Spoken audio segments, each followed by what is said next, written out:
Why aren't we taking care of our children? Now, of course we're taking care of our children. We're the PTA. We've gathered together here on this Wednesday night to ensure that we're doing what's best for our kids.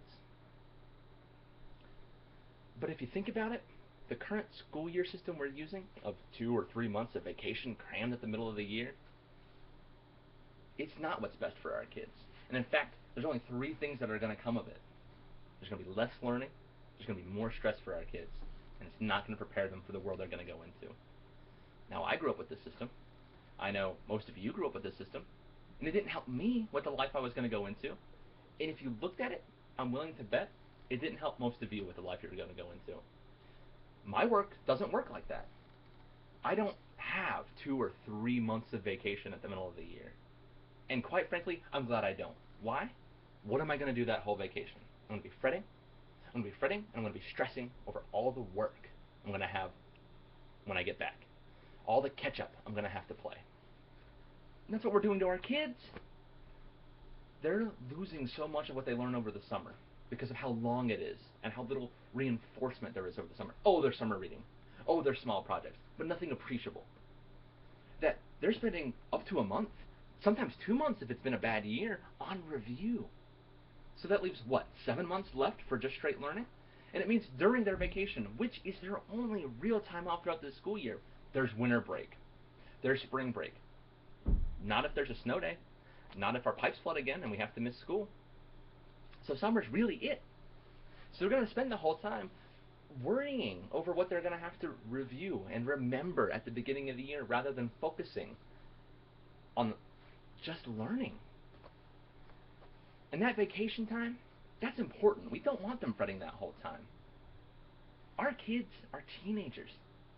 They need time, yes, to spend with us, but they need time to hang out with their friends. They need time to pursue their hobbies. And you know what they really need?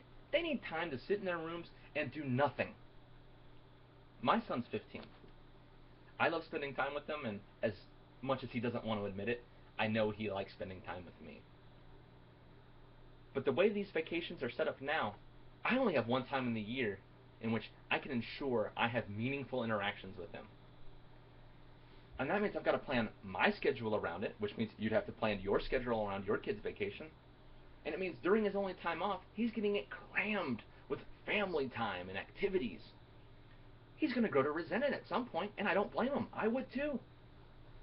But if we go to a year-round school system, we're going to have periods of vacation broken up with periods of learning. And those vacation periods are going to be the same amount of time, and they're going to be spread out throughout the year as such where they're not going to have to constantly review, and they're not going to have to stress over all that they're going to have to come back to. And it means that throughout the year, they have these times to do what they want. So say I want to spend some time with my kid, and I get vacation off in winter, and there's the winter vacation period. So me and my son, we go on a trip, we have a great time. Come springtime, I don't have time off, but he does. So what's he going to do? He's going to go hang out with his best friend. He's going to play video games in his room all day. But he's not going to stress.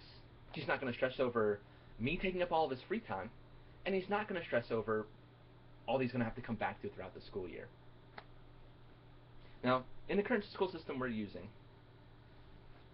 we have that 2 months of review. But what is it that we have at the end of the year? We have almost 2 months of preparation. Why? Because of the budget. Now, that's what's going to get us on year-round schools, is the budget. Our esteemed school board is going to want to know, where's this money going to come from? Well, where does it come from? They'll tell you. It comes from the government, and it comes from the government based on our standardized test scores. Springboard, No Child Left Behind. These programs ensure that our budget relies on our students' test scores. So at the end of the year, we've got to prepare them. And that's putting pressure on them. Whether we know it or not, we're putting the pressure of our school's operational budget on them. So that's 2 months of just test preparation to ensure that we get the money to keep the doors open next year. So what's that? 2 months of review? 2 months of test preparation? That leaves 5 months in the middle. 5 months to constantly learn everything we want them to learn. And then, oh, by the way, here's this, before you get to your vacation, here's this big test. This huge test, this monster that we need you, that we're forcing you to pass to keep us ourselves open. Then you can have your time off. But during your time off, remember, at the end of it, you're going to have to review. Now, if we go to this year-round school year system, we can have just a beginning of a section to mark the new grade starting, a little review over last year. Just a section, just a learning section between two vacation points, just for review. Because reviews are good, but we don't want them to be necessary. Then we have vacation learning, vacation learning, vacation learning, test time. Now, they're coming into this test fresh off a vacation. And it's a meaningful vacation. It's not one that they have to spend fretting, and it's not one that they have to spend doing things they don't necessarily want to do with us as their parents. No. This is a time that's fresh. They can prepare for the test, and all the test is not this big behemoth, this monster in the way of their vacation. It's just a way to end the grade. They know they're going from grade 9 to grade 10. And then vacation, and then it starts over again. They're in a rhythm. They're not cramming everything together. They're vacation, work, vacation, work, vacation, work. And it turns that review, and it turns those huge tests into just another part of the year. Now, you look at any year-round school, grades go up. It's a fact. That means budget goes up. But more importantly, it means stress goes down. Our kids get the time off they need. Our kids don't have to fret about reviewing or preparing for these tests. And our kids are very prepared for the world they're going into. And that's our responsibility as parents, isn't it? We want our kids happy, and we want to make sure, more than anything, our kids are ready. Year-round schools present that. We're preparing them for the real world. They're going to learn more, and they're going to be happier. Thank you to our school board, and I thank you all, fellow PTA members, and I hope we have a good rest of this meeting.